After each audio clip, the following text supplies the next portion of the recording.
Assalamualaikum, apa kabar Bunda? Semoga hari Anda menyenangkan. Jangan lupa like, subscribe, dan komen. Selamat mendengarkan. Jadi kamu tetap tidak ingin mengetahui jenis kelamin bayi kita? Tanya Ara dengan nada suara manja.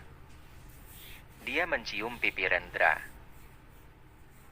Tidak. Rendra menjawab tegas. Aneh. Sungut Ara perlahan beranjak dari pangkuan Rendra. Jangan marah, nanti cantiknya hilang. Aku ke kamar dulu, mau setor tunai. Rendra meninggalkan teras belakang. Ara mengambil satu buah anggur, mengunyah pelan-pelan. Kehamilannya yang kedua hanya mual pada pagi hari. Ara menyukai semua makanan. Berat badannya pun bertambah 8 kilogram. Tidak kedinginan, Bu Ara? Tegur Bikwati. Sedikit. Aku masih ingin menikmati suasana malam. Sahut Ara. Duduk, Bik. Bikwati duduk di ujung bangku kayu. Memperhatikan perut Ara yang dibalik baju hangat. Kalau boleh tahu jenis kelaminnya apa, Bu Ara? Suamiku tidak ingin mengetahui jenis kelamin bayi kami. Ingin kejutan, katanya. Jelas Ara mencomot buah anggur lagi. Pak Rendra unik, ya? Seloroh Bikwati. Kalau boleh saya tebak, dedek bayinya berjenis kelamin laki-laki. Cakep kayak Pak Rendra. Ara menoleh ke samping. Tempe dari mana, Bik? Tempe mendoan, Bu. Bikwati menyengir lucu, kemudian melanjutkan. Perut Bu Ara makin meruncing ke depan. Bukan membulat ke samping. Hehehe, itu mitos zaman nenek moyang. Bagiku kok sama saja, bundar gitu. Kalau membulat ke samping berarti bayinya cewek. Iya, jawab Bikwati. Ara sangat senang seandainya benar, bayi yang dikandung berjenis kelamin laki-laki. Dia akan membujuk Rendra supaya mau mengetahui jenis kelamin bayi. Tanpa sepengetahuan Pak Rendra, Bu Ara bisa tanya ke dokter jenis kelaminnya. Saran Bikwati. Aku tidak mau, nanti kualat. Sahut Ara melihat ekspresi Bikwati yang sedikit terheran. Rendra seperti malaikat bagiku. Dikirim Tuhan saat aku terpuruk. Sebisa mungkin aku tidak ingin mengecewakan suamiku. Cinta kalian berdua sangat jelas terlihat. Tukas Bikwati. Ara tersenyum menanggapi ucapan Bikwati. Dia mengamati bayangan Rendra yang terlihat dari balik jendela. Suaminya sedang menelepon.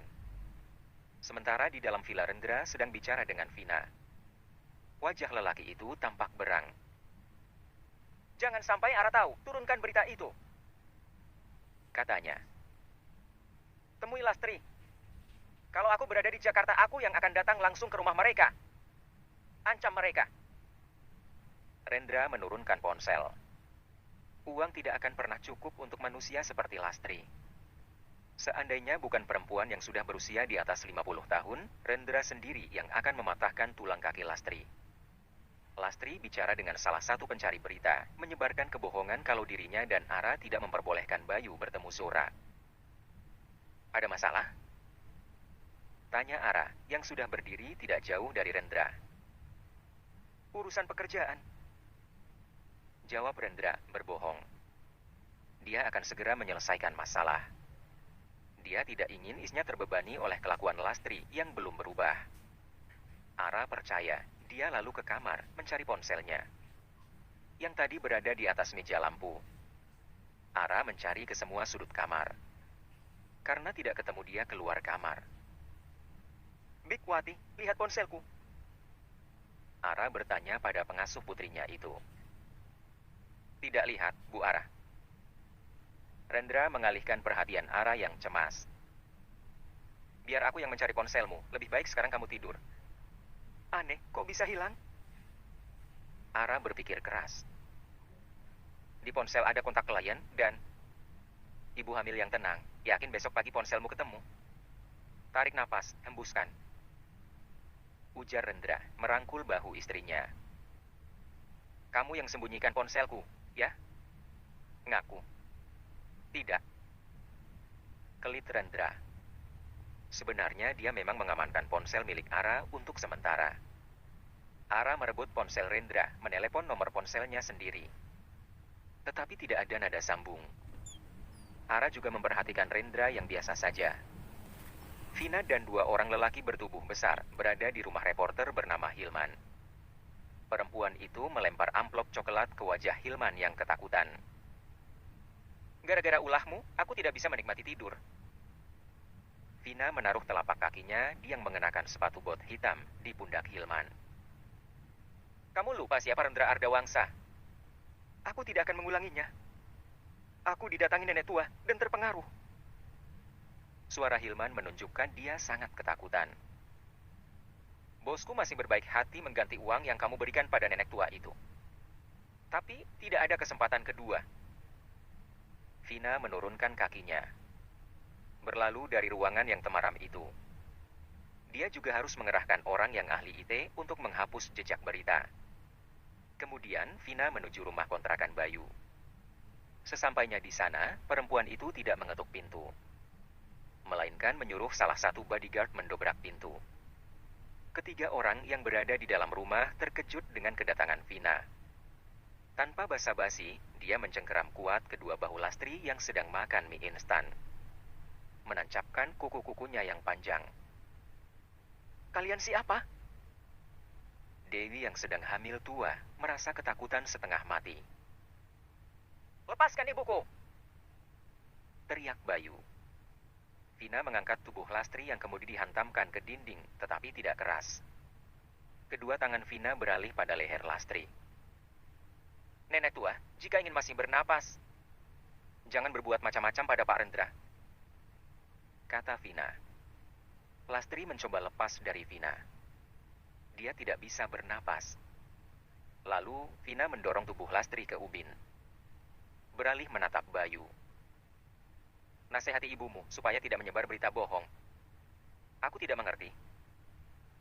Sahut Bayu. Vina memperlihatkan tangkapan layar di ponsel mengenai arah yang tidak mengizinkan Bayu bertemu Sura.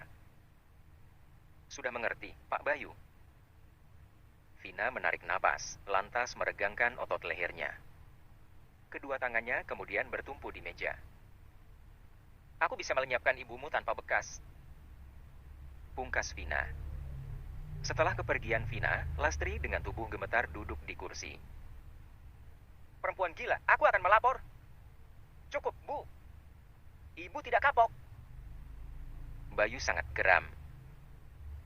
Sebelum ibu sampai ke kantor polisi, ibu sudah ditangkap anak buah Rendra. Lastri tidak merespons. Sebenarnya dia takut. Sangat ketakutan saat Vina mencekik lehernya. Bisa-bisanya ibu membuat berita tidak benar. Lastri masih diam, dia menerima bayaran 1 juta dari reporter yang dia temui. Rendra tidak pernah main-main dengan ancamannya. Lanjut Bayu. Ara dan Rendra sudah mengizinkan aku bertemu Zora. Tolong jangan merusak, Bu. Iya, sudah diam. Sungut Lastri. Mengapa butuh kalung? Untuk apa? Ben menyerahkan kalung berbandul bunga matahari. Telapak tangan kiri Malea menggenggam kalung tersebut. Ini kalung dari almarhum Mama. Di saat terakhir, aku ingin bersamanya. Ben mengusap lengan kurus Malea. Prihatin pada kondisi kakaknya. Terima kasih, Ben. Malea memejamkan kedua matanya supaya Ben cepat pergi. Yang diharapkan terkabul. Lalu, seorang perawat perempuan bernama Reni masuk ke kamar rawat inap. Memeriksa infus. Boleh minta tolong? Ada kertas dan pulpen. Tanya Malea. Saya ingin menulis surat. Sebentar ya, Bu. Reni mengeluarkan kertas dan pulpen dari kantong seragamnya. Adanya kertas memo yang sudah agak lusuh. Tidak apa-apa. Dengan dibantu Reni, Malea duduk di atas ranjang menulis surat untuk Rendra. Dia berusaha melawan rasa sakit. Kedua tangannya kemudian melipat kertas menjadi bentuk amplop. Menuliskan alamat rumah Rendra. Bu Reni, tolong antar surat ini. Kata Malea. Reni menerima surat tersebut. Dahinya berkerut dalam. Ini sebagai tanda terima kasih. Kalung ini seharga 1 unit motor. Malea juga memberikan kalung. Saya benar-benar minta tolong, Bu Reni. Permintaan terakhir saya, jangan sampai ada yang tahu. Perawat itu terkesima dengan kalung pemberian Malea. Dengan cepat memasukkan kalung ke kantong bajunya. Surat Bu Malea akan segera sampai. Setelah shift saya berakhir nanti sore, saya akan langsung mengantar surat. Kata Reni, kembali membantu Malea rebah di tempat tidur. Mami. Seru Bian yang datang bersama Diana, bocah laki-laki itu baru pulang sekolah. Halo, Bian sayang. Balas Malea, suaranya sangat lirih. Bian yang berdiri di samping ranjang, memperlihatkan hasil prakarya dari stik es krim. Dia juga bercerita teman-temannya. Bian, ayo pulang. Ajak Diana. Biar Mami istirahat supaya bisa sembuh. Bian mau jaga Mami. Bian menolak. Bian harus nurut kata Oma, ya? Bujuk Malea. Wajah Bian memberengut saat meninggalkan kamar rawat inap. Dia melambaikan tangannya pada Malea. Perempuan berseragam hijau muda itu mengenakan jaket.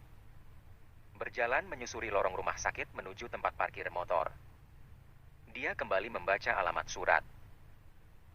Perumahan mewah. Gumamnya sendiri, sembari memasukkan surat ke tas ransel. Dia sudah mengeluarkan motor dari deretan motor lain ketika ponselnya berdering. Halo, Ibu? Reni, Ibu sudah di depan Costa N. Loh, Ibu di Jakarta? Ibu lupa bilang. Adikmu pingin jalan-jalan di ibu kota. Bentar ya, Bu, tunggu aja di warung depan kos. Aku baru perjalanan pulang. Reni menutup panggilan telepon seluler. Dia berencana mengantar surat lain hari. Kasihan ibu dan adiknya yang sudah menunggu. Mereka pasti lelah setelah menempuh perjalanan jauh dari Demak. Ara menyihir rambut Zora perlahan-lahan karena agak lengket. Mereka sudah kembali ke Jakarta setelah liburan 2 hari di Bandung. Mengenai ponsel, Ara masih terheran. Ponselnya berada di tepi jendela waktu dia bangun pagi. Boleh aku masuk? Ara berpaling, melihat Giselle berdiri di ambang pintu kamar.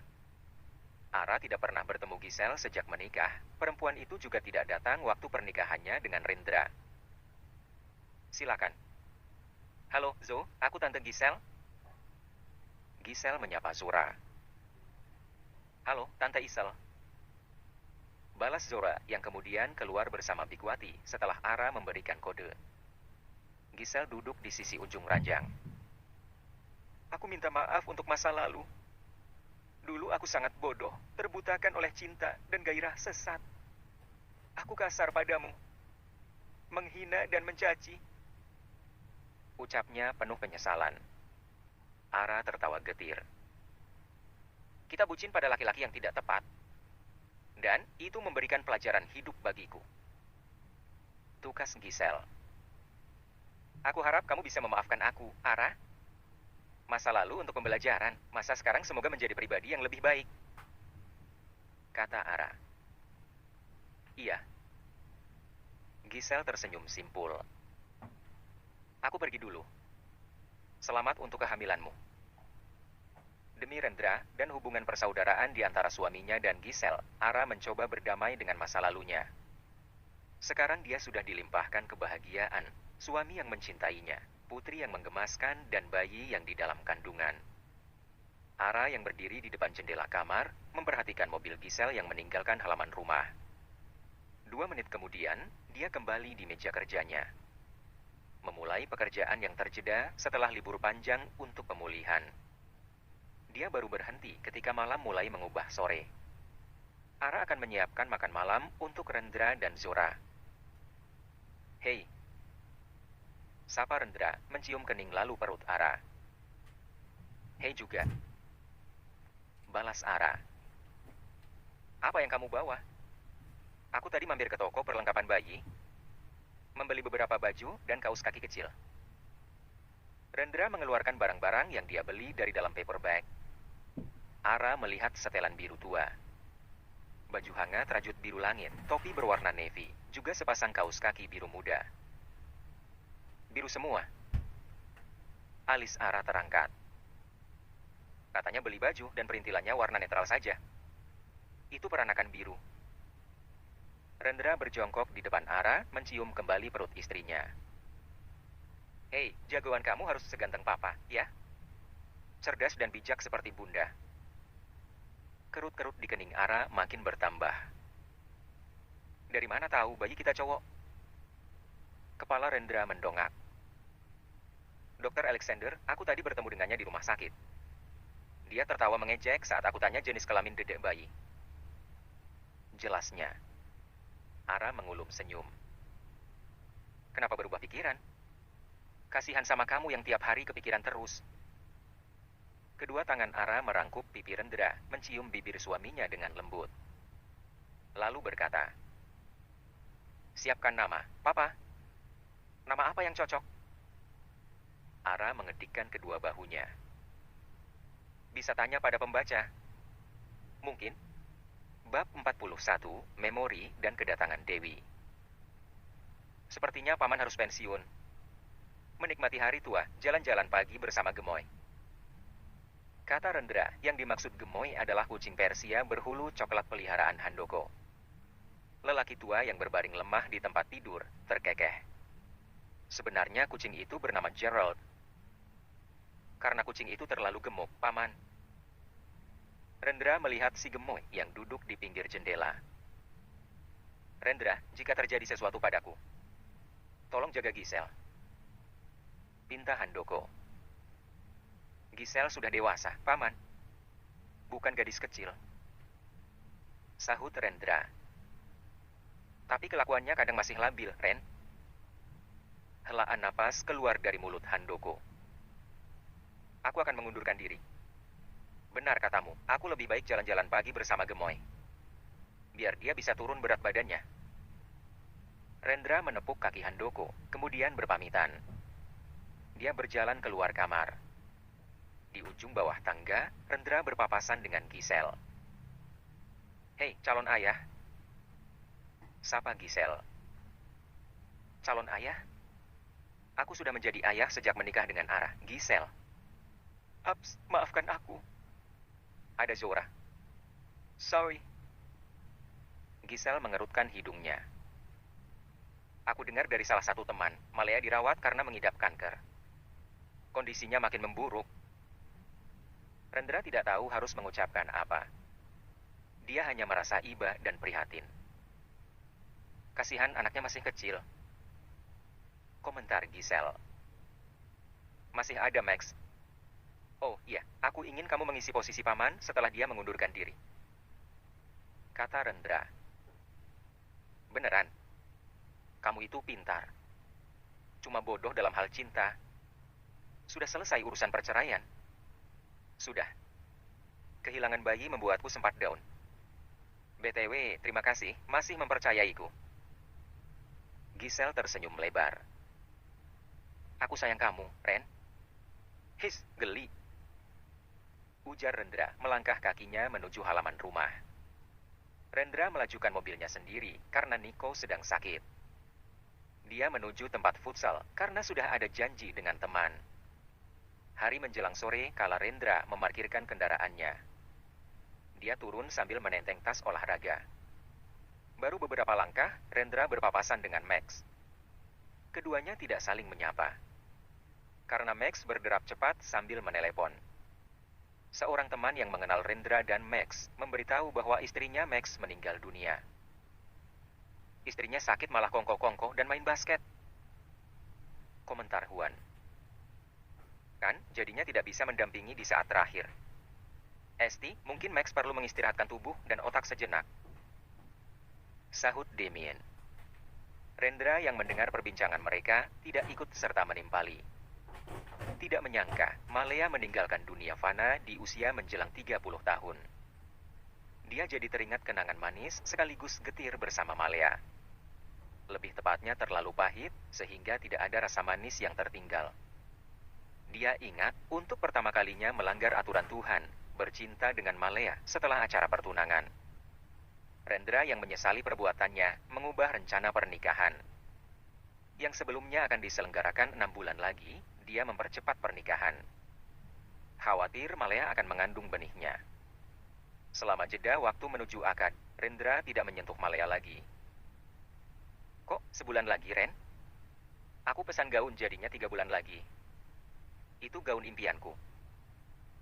Malea sempat menolak jadwal pernikahan yang dipercepat oleh Rendra. Waktu itu mereka sedang bicara di kafe 2 minggu setelah mereka bercinta sebelum ada ikatan resmi. Karena kita sudah melakukan hubungan yang seharusnya tidak boleh, ujar Rendra. Malea tergelak. Aduh, Ren.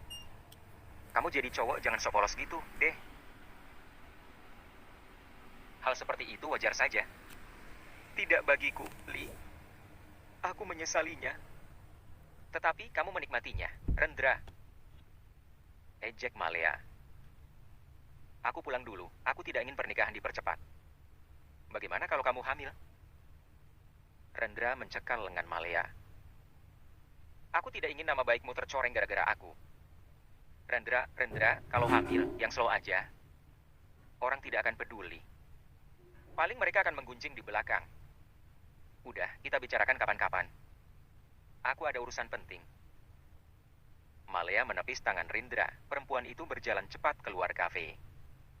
Rendra mengembuskan napas panjang. Dari awal mengenal Malea, dirinya sudah tahu Malea perempuan yang menyukai kebebasan.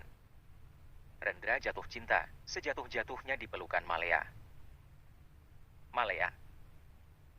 Rendra memanggil Malea karena tas kecil perempuan itu tertinggal di meja. Rendra berlari keluar kafe. Dia melambaikan tas ke arah mobil Malea yang melintasi halaman parkir.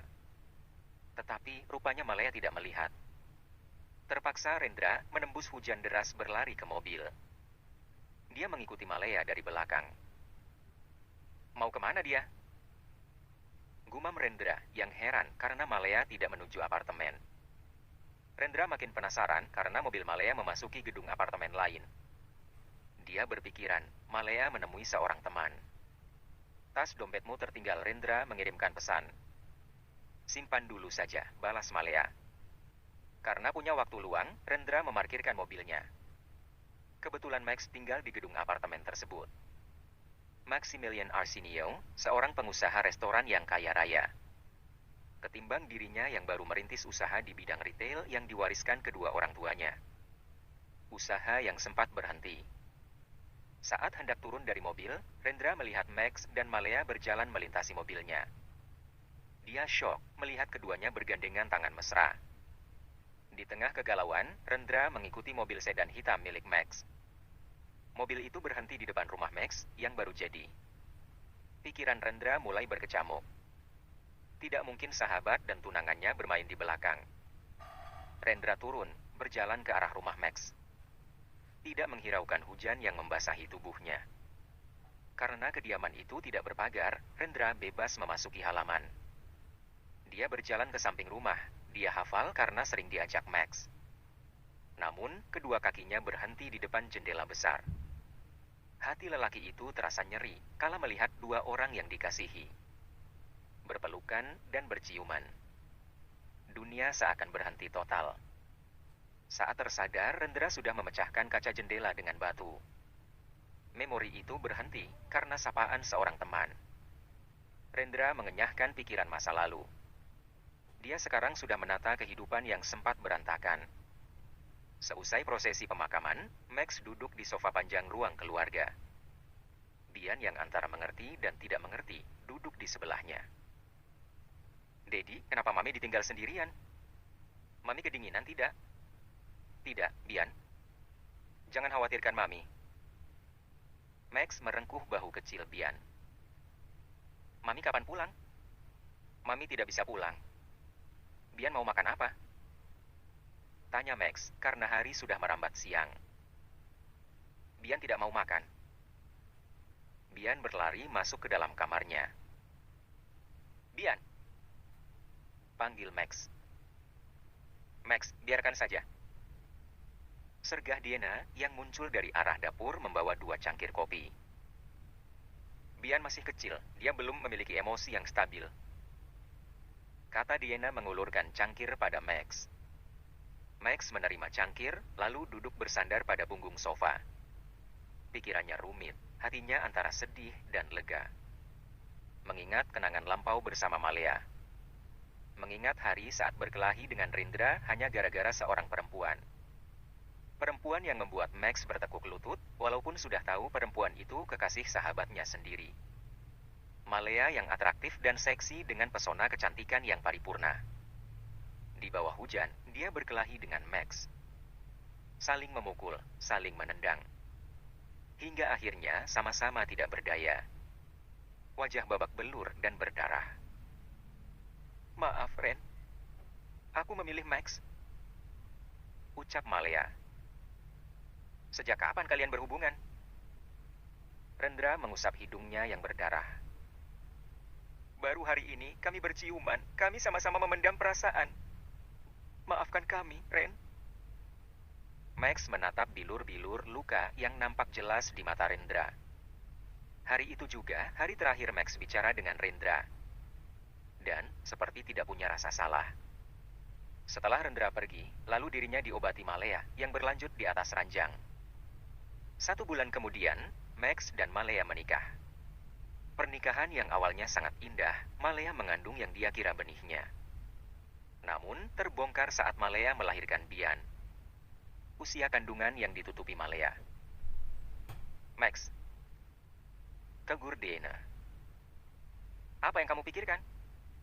Biantara Arsenio. Aku sempat membenci Bian, tetapi dia hanya anak kecil korban keegoisan orang dewasa. Termasuk aku. Max menghela napas. Mungkinkah kamu mengubah keputusanmu, Max? Kamu bisa menikah lagi dan mempunyai anak. Kata Diana. Darah dagingmu sendiri. Aku sudah terlanjur mencintai Bian, Ma. Ya, cinta yang egois. Oke, Mama tidak akan bicara tentang itu lagi. Sahut Diana saat melihat wajah Max yang masam. Mas Bayu, ibu kemana? Tanya Dewi yang 8 hari yang lalu melahirkan bayi perempuan. Aku tidak tahu, Dewi. Sahut Bayu. Ada apa? Uangku habis, Mas. Popok Tiara habis. Keluh Dewi. Aku juga lapar. Biar aku yang beli. Bayu sudah terbiasa dengan kursi roda. Dia menuju minimarket yang tidak jauh dari rumah kontrakan. Saat melewati warteg, dia melihat ibunya dan Pur. Mereka berdua sedang makan, dan gaya bahasa tubuh mereka menunjukkan jika sedang kasmaran. Bu, panggil Bayu. Lastri menoleh, dia mendengkus jengkel. Ada apa? Dicari Dewi. Sahut Bayu. Dia lapar, Bu. Iya, bentar. Lastri memesan nasi bungkus. Dia berpamitan pada Pur dan kemudian pulang ke rumah. Sementara Bayu menunggu Pur di luar warteg. Saat lelaki itu keluar, dia mengatakan supaya menjauhi ibunya. Itu hak asasi kami sebagai manusia, Bey. Ejek Pur. Bayu menggerakkan kursi rodanya, menabrak Pur. Hingga lelaki itu terjengkang ke belakang. Sialan kau manusia cacat! Caci Pur. Bayu meninggalkan warteg. Setelah itu, membeli popok bayi dan pulang ke rumah kontrakan.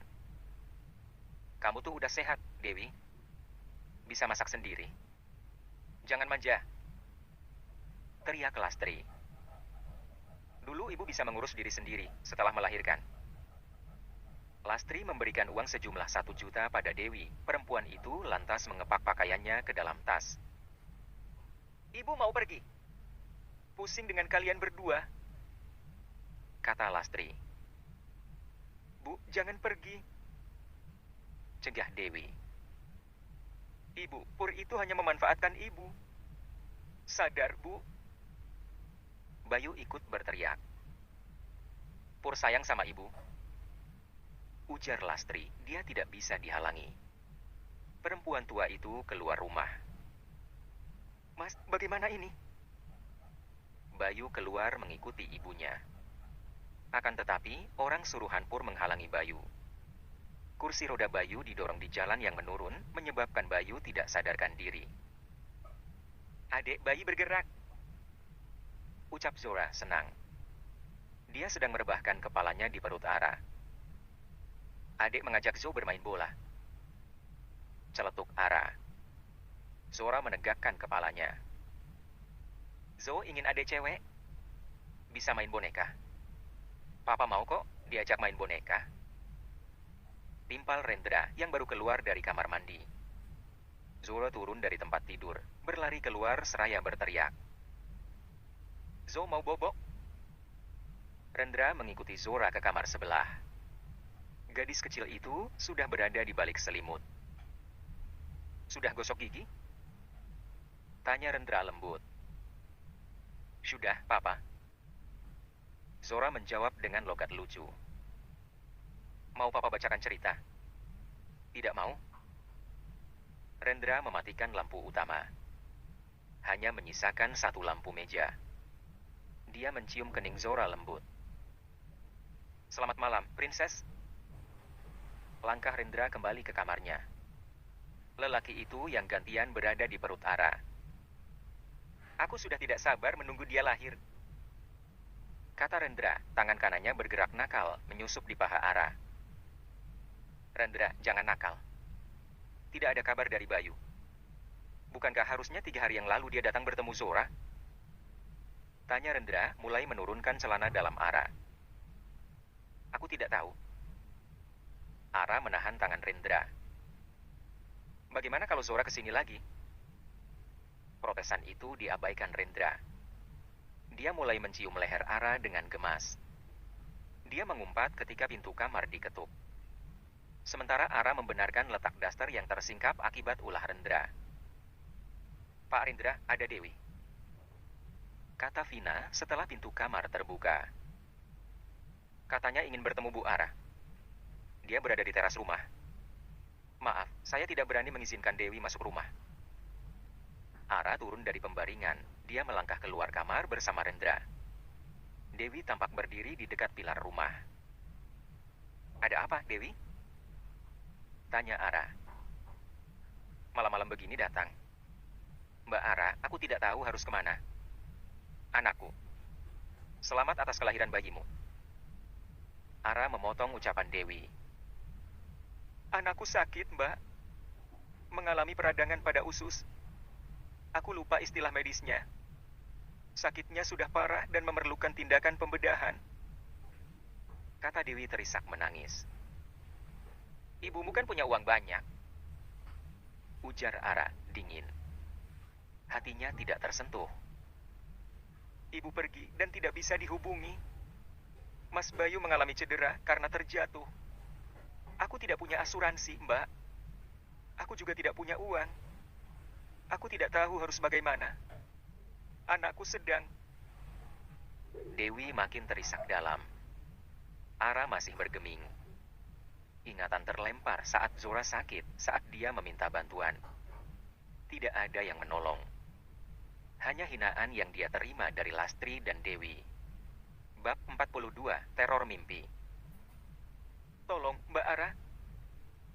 Tubuh Dewi merosot ke bawah, terduduk di ubin teras. Ara mendekat, dia menepuk bahu Dewi. "Jadi seorang ibu jangan lemah. Ayo, berdiri. Aku akan membantumu," kata Ara. Dewi mendongak seraya menyusut air mata dan berdiri dengan susah payah. "Aku melakukan demi anakmu, Dewi. Tidak ada alasan lain. Karena anak-anak tidak bersalah." Ara beralih memandang Rendra. "Aku harus pergi ke rumah sakit. Aku temani." Rendra mengulas senyum. Karena sudah malam pukul 10, Rendra tidak mungkin membiarkan istrinya yang sedang hamil pergi sendirian. "Aku ganti baju dulu. Vin, tolong siapkan mobil," kata Ara masuk ke dalam rumah. Ara menukar daster dengan celana panjang khusus ibu hamil dan kaos. Luaran dia mengenakan kardigan warna coklat. Sedangkan Rendra tidak berganti pakaian, dia menutupi kaos oblong dengan mengenakan jaket. Saat keluar lagi, Dewi sudah duduk di dalam mobil, di kursi depan. Sebenarnya ada sopir lain, tetapi Ara meminta Vina yang mengemudikan mobil. Mobil sedan itu menembus pekat malam, melaju di jalanan yang masih ramai. Mereka tiba di rumah sakit 30 menit kemudian. Ara merasa iba dengan bayi yang usianya belum genap 1 bulan itu. Terbaring dengan peralatan medis. Seorang perawat jaga menjelaskan bayinya Dewi terkena necrotizing enterocolitis, yakni penyakit yang berkembang ketika jaringan di dalam usus besar atau kecil menjadi rusak, sehingga menyebabkan usus meradang. Rendra yang berdiri di samping Ara di depan kaca lebar dan besar ruangan khusus merengkuh bahu istrinya. Menepuk-nepuk perlahan, dia tahu Ara sedang terharu karena iba. Setelah itu, Ara mengajak Dewi duduk di kursi tunggu. Dia bertanya, "Kamu sudah makan?" Dengan ragu Dewi menggelengkan kepalanya. Tadi siang dia hanya makan roti. Rendra tanpa dikomando, melangkah menuju luar rumah sakit. Membelikan nasi goreng dan mampir ke minimarket, membeli roti dan air mineral. Dewi merasa terharu sekaligus malu karena sikapnya yang jahat pada Ara. Perempuan itu menangis dan meminta maaf. "Aku harus pulang. Besok Vina akan datang untuk membantumu membayar semua biaya rumah sakit. Dan ini untuk pegangan selama kamu menjaga putrimu," kata Ara, menyelipkan uang sejumlah 500.000 di telapak tangan Dewi. Dewi tertunduk, menatap uang dan kantong plastik berisi makanan. Dia ingin memeluk Ara, tetapi perempuan itu menghindar. Walaupun berbuat baik, sorot mata Ara masih menunjukkan luka lama yang belum sirna. Dan Dewi bisa mengerti. "Aku membayangkan seandainya anak kita yang terbaring tak berdaya. Tubuh kecil yang rapuh disokong alat medis," kata Ara saat berjalan menuju lobi rumah sakit. "Aku bangga padamu, Ara," sahut Rendra yang menggandeng tangan Ara. "Aku menolong Dewi karena anaknya. Aku manusia biasa yang punya sisi gelap." Timpal Ara melengkungkan senyum. "Tetapi sisi terang lebih dominan." Rendra menukas, makin mengeratkan genggaman tangan.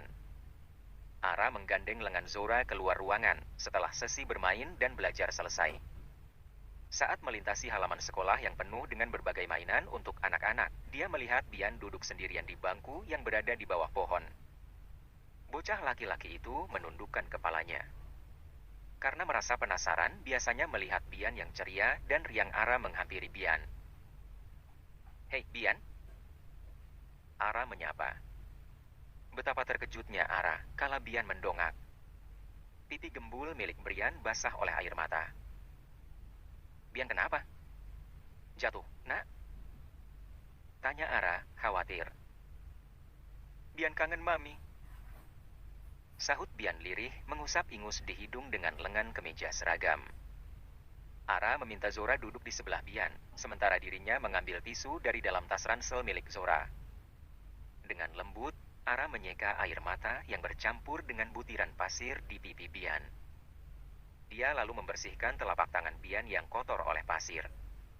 Merapikan rambut Bian yang berkeringat. "Mami, Bian kemana?" "Kata Dedi pergi ke atas sana." Bian menunjuk langit. Ara tidak mengerti dengan apa yang dimaksud oleh Bian. Sedetik kemudian, dia merasa terenyuh.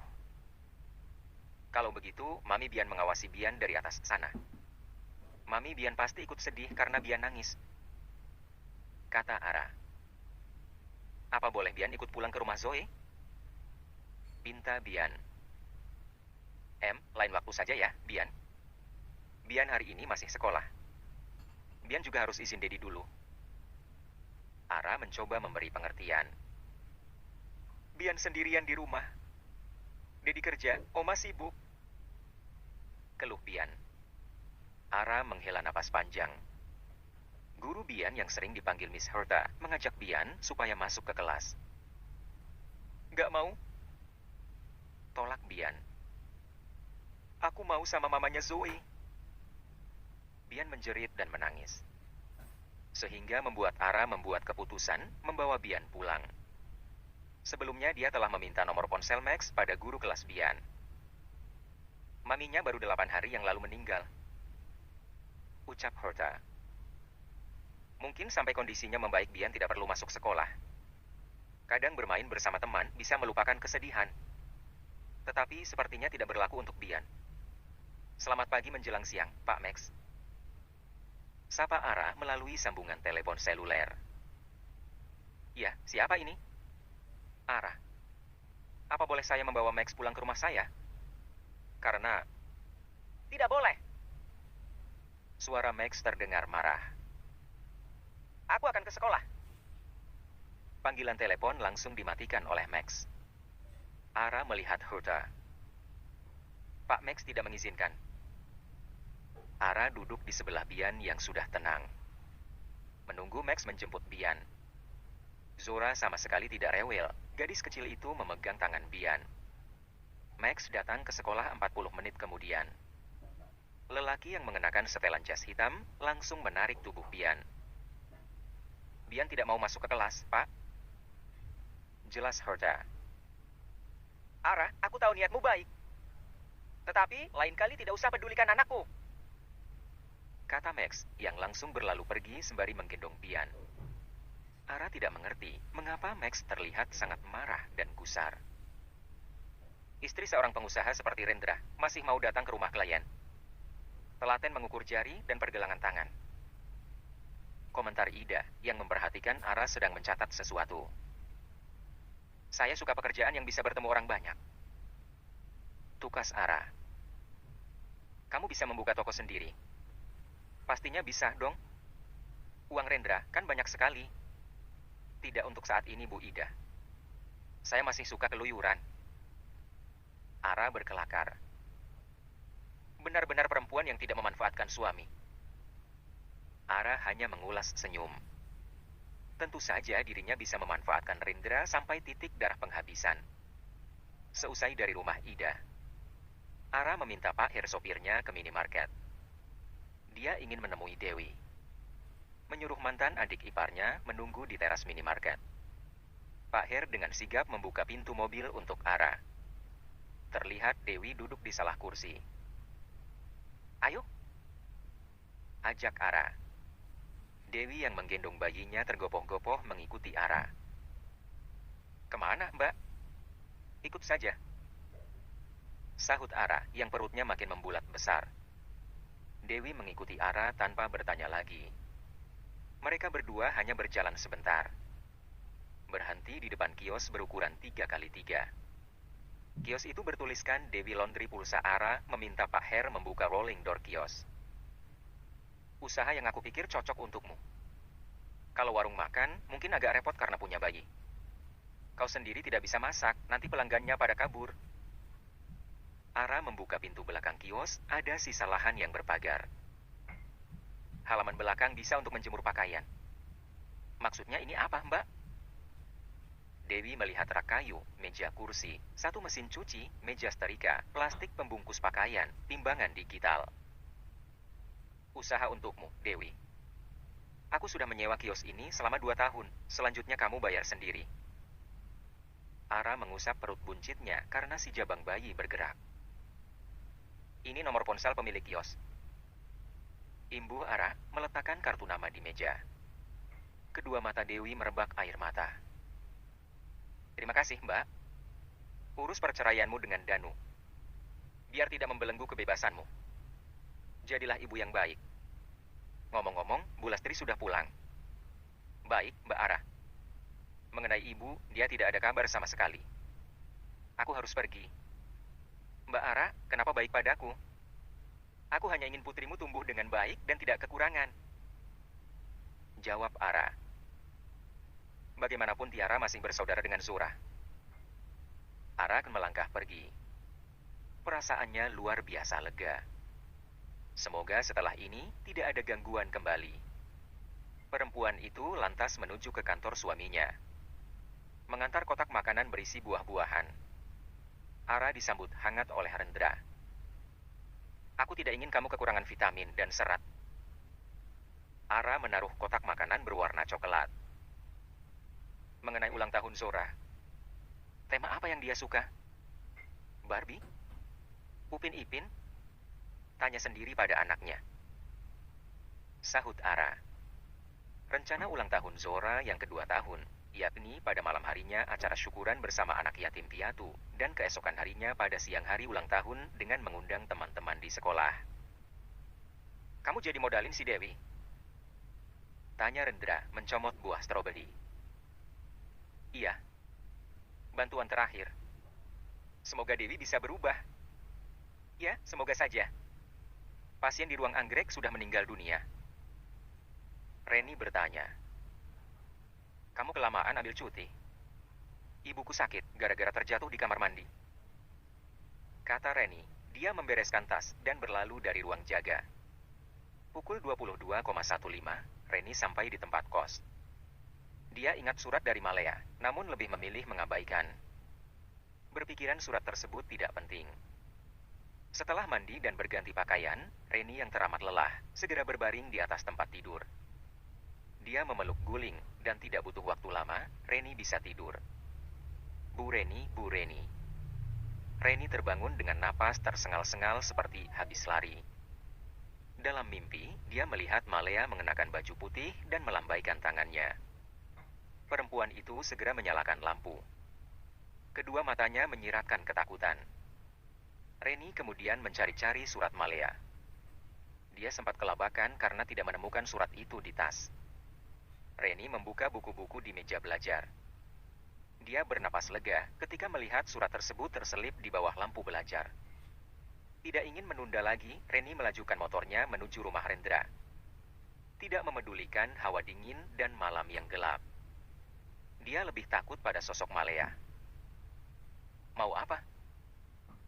Tanya petugas keamanan di gerbang perumahan. Saya ada hal penting, Pak. Reni menunjukkan surat dari saku jaketnya. Harus sampai malam ini juga. Petugas itu membuka palang pintu, sehingga Reni bisa meneruskan perjalanan ke rumah Rendra. Dasar orang kaya. Depan penjagaan, di rumah ada juga. Sungut Reni turun dari motor. Jika ingin bertemu, saya tidak ingin bertemu siapapun. Sela Reni. Benar ini rumah Rendra Ardawangsa? Iya, itu nama pemilik rumah. Reni menyodorkan surat tersebut pada Ubay, si satpam bertubuh kekar. Serahkan surat itu pada bosmu. Jangan lupa, karena pengirimnya sudah meninggal dunia. Kalau kau tidak ingin diteror. Kata Reni, dia bergegas menaiki motornya. Sementara Ubay membaca tulisan nama dan alamat yang agak berantakan. Karena tahu sang majikan belum tidur, Ubay melangkah masuk melalui pintu dapur. Tadi Ubay sempat berbincang dengan Rendra di ruang kerja. Permisi, Pak. Ubay mengetuk pintu. Ya, masuk. Ubay menguak pintu. Maaf, mengganggu, ada surat untuk Pak Rendra. Tanpa melihat Ubay, karena fokus pada Rendra menyahut. Taruh saja di meja. Baik, Pak. Ubay melangkah lebih dekat, menaruh surat di ujung meja. Kata yang mengantar surat, pengirimnya sudah meninggal dunia. Ubay pun bergerak mundur, sang majikan sepertinya sangat sibuk. Dia lantas keluar ruangan. Rendra sedikit terusik dengan perkataan Ubay. Dia menatap surat di ujung meja. Tangan kanannya meraih surat tersebut, keningnya berkerut, kedua matanya menggambarkan ketidakpercayaan saat membaca nama pengirim. Bab 43, terkuak. Rendra membuka lipatan kertas sembari menyandarkan tubuhnya di kursi. Membaca deretan tulisan yang tidak rapi.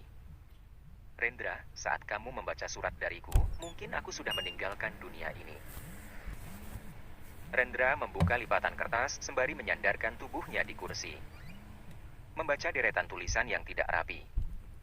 Rendra, saat kamu membaca surat dariku, mungkin aku sudah meninggalkan dunia ini. Aku ingin menyampaikan kebenaran bahwa Bian adalah darah dagingmu. Aku dan Max sudah melakukan tes DNA. Kalau kamu tidak percaya, kamu bisa melakukan tes DNA ulang. Bibir Rendra mengulas senyum miring. Dia berpikiran Malea hanya berbohong. Tetapi, biasanya orang yang sedang sekarat biasanya akan mengakui atau meminta maaf perbuatannya. Mendadak kepala Rendra pening. Sayang. Rendra segera memasukkan surat dari Malea ke laci meja. Lelaki itu berdeham menetralkan kegugupan. Belum tidur? Tanya Rendra, mematikan laptop, membereskan berkas, lalu memadamkan lampu meja. Biasa, terbangun karena kebelat pipis. Sahut Ara. Aku mencarimu. Kayak anak kecil saja minta dikelon. Ledek Rendra. Ayo tidur. Usia kandungan yang mulai memasuki 7 bulan membuat Ara susah mencari posisi tidur yang nyaman. Tapi aku lapar. Keluh Ara. Ya, udah makan dulu. Rendra menemani Ara ke dapur. Istrinya memakan roti kismis dan 1 buah pisang. Pikiran Rendra semrawut karena surat Malea. Kamu melamun. Tegur Ara. Ya, membayangkan tangis pertama anak kita saat lahir. Sahut Rendra berbohong. Keduanya kembali ke kamar. Ara menggosok giginya terlebih dahulu sebelum bergabung dengan Rendra di atas tempat tidur. Rendra memandangi Ara yang tidur di sampingnya dengan posisi miring ke kiri. Dia memutuskan akan menceritakan semua tentang Bian jika sudah melakukan tes DNA. Untuk sementara Rendra akan merahasiakan surat Malea. Tidak ingin membuat pikiran Ara terbebani. Ada apa, Ren? Sedari tadi aku perhatikan kamu kayak tidak nginjek bumi. Kelakar Ara. Aku khawatir menjadi ayah yang tidak baik. Rendra mengesah, seandainya benar Bian adalah anak biologisnya, apa yang akan dia lakukan? Kamu ayah hebat. Buktinya kamu menyayangi Zora seperti putri kandungmu sendiri. Ara mengusap lengan Rendra. Rendra mengecup hidung Ara, lalu memejamkan kedua matanya. Dia tidak tidur, dia sedang memikirkan bagaimana cara mengambil rambut atau sesuatu yang bisa dijadikan tes DNA. Mengapa Max tidak mengatakan apapun mengenai Bian? Haruskah bertanya secara langsung pada lelaki itu? Rendra, kamu sudah tidur? Ya. Di sekolah Zoe akan ada perayaan Hari Ayah pada hari Sabtu. Kamu bisa datang, tidak? Tentu saja aku bisa. Untuk anak-anak kita, aku bisa meluangkan waktu. Rendra memangku Zora. Setelah acara senam bersama para ayah, dilanjutkan melihat seorang pendongeng yang berada di tengah-tengah. Kedua mata Rendra sesekali mengawasi Bian yang berada di dekat Max. Setelah diperhatikan wajah Bian, mengingatkan Rendra pada Janendra semasa kecil. Otak Rendra sedang berpikir keras bagaimana mengambil rambut Bian. Saat bertemu pandang dengan Max, Rendra tersenyum tipis. Sedangkan Max lebih memilih membuang muka. Zora memilih bersama Ara yang duduk di kursi taman. Rendra berpura-pura berpamitan ke toilet. Dari salah satu guru yang diajak mengobrol, dia tahu kelas Bian. Rendra menyelinap masuk ke kelas bercat putih yang penuh gambar-gambar binatang, angka, huruf, dan tumbuhan. Setiap ruang kelas ada kamar mandi dengan 3 wastafel dan 2 bilik toilet. Di dekat wastafel ada deretan sikat gigi yang masing-masing ada nama pemiliknya. Rendra mengambil punya Bian, memasukkan ke dalam saku celana. Ketika keluar, Rendra terkejut karena ada salah satu wali murid yang menatap Rendra. Saya melihat-lihat kelas. Ujar Rendra. Apa Anda salah satu wali murid dan pengusaha yang kadang memberikan dana untuk perbaikan sekolah? Ya, begitulah. Saya permisi dulu. Rendra buru-buru keluar ruang kelas. Berderap cepat menyusuri koridor yang panjang. Rendra. Max menghadang langkah Rendra. Ada apa? Max menaruh undangan ulang tahun Zora di telapak tangan Rendra. Putraku tidak bisa datang ke pesta ulang tahun Zora. Kenapa tidak bisa? Bian tidak ada masalah dengan putriku. Aku orang tuanya, berhak membatasi dan menentukan dengan siapa Bian berkawan. Kata Max. Karena masa lalu kita. Itu sebenarnya yang menjadi masalah. Tidak apa-apa, tidak rugi. Rendra melanjutkan langkah menuju istri dan putrinya. Zora capek, acara juga sudah hampir selesai. Lebih baik kita pulang. Kata Ara. Bicara apa dengan Max? Dia tidak mengizinkan Bian datang ke pesta ulang tahun Zora. Sahut Rendra. Ara menarik napas dalam-dalam, mengembuskan pelan. Karena masa lalu kalian, dapat dimengerti Max menjaga jarak. Setelah mengantar Ara dan Zora pulang, Rendra menemui seorang teman yang bekerja di lab di salah satu rumah sakit. Berapa hari? Tanya Rendra. 2 hari. Karena kau membayar sangat mahal. Kinan menjawab. Kita bertemu di sini lagi. Baiklah, aku akan segera mengabarimu. Dewi sedang menyusui bayinya ketika pintu depan diketuk beberapa kali. Perempuan itu melihat jam dinding yang menunjukkan pukul 10 malam. Perlahan Dewi merebahkan bayinya di atas kasur.